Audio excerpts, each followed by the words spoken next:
The year 2025 under review stands out as one of the most productive and consequential periods in the posthumous life of Sadequain. It was a year marked by intense scholarly labor, unprecedented documentation, and international public engagement aimed at rescuing his legacy from distortion, neglect, and criminal exploitation. At the same time, it was also a year that exposed, with brutal clarity, the depth of institutional failure and moral collapse surrounding Sadequain's name. On the positive side, the most remarkable achievement of the year was the publication of 5 seminal books, each addressing a critical void in the scholarship, documentation, and protection of Sadequain's oeuvre. Treasures of Time chronicled rare, undocumented works and contextualized them within Sadequain's intellectual, philosophical, and historical trajectory. Sadequain, worth more when dead than alive, was a stark indictment of how institutions, dealers, and power structures that marginalized Sadequain during his lifetime now profit shamelessly from his name. The publication of Encyclopedia of Sadequain Fakes, Volume I and Volume II marked an unprecedented intervention in South Asian art history. For the first time, forged works were systematically identified, categorized, visually documented, and analytically dismantled.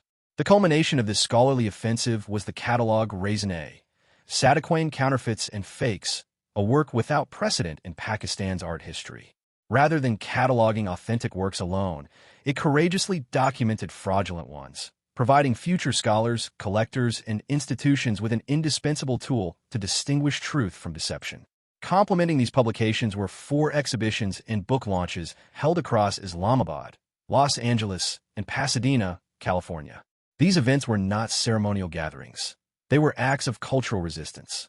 They reintroduced Sadequain to diverse audiences through verified material, scholarly discourse, and public engagement rooted in integrity rather than spectacle.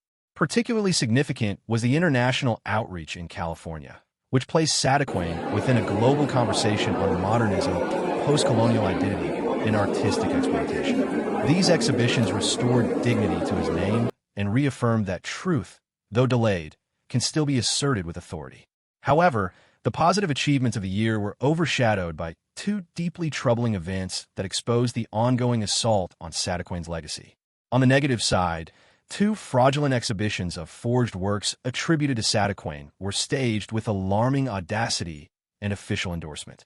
The first took place at the National Museum of Qatar, inaugurated by the Emir of Qatar and the Prime Minister of Pakistan. The gravity of this event cannot be overstated.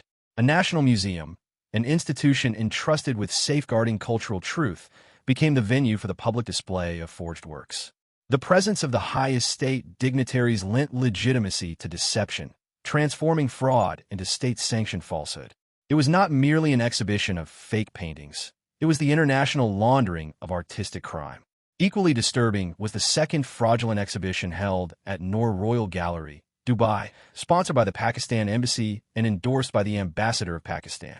This exhibition demonstrated how diplomatic missions, instead of protecting national cultural heritage, can become active participants in its degradation. The Pakistani state, which failed to protect Sadequain during his lifetime and mutilated his masterpieces after his death, now appeared complicit in exporting counterfeit versions of his legacy abroad. Please take a look at it and I'll be around to answer those questions. I thank you very much for giving the opportunity, and a special thanks to Consul General of Pakistan, Honorable Asim Ali Khan. Thank you very much.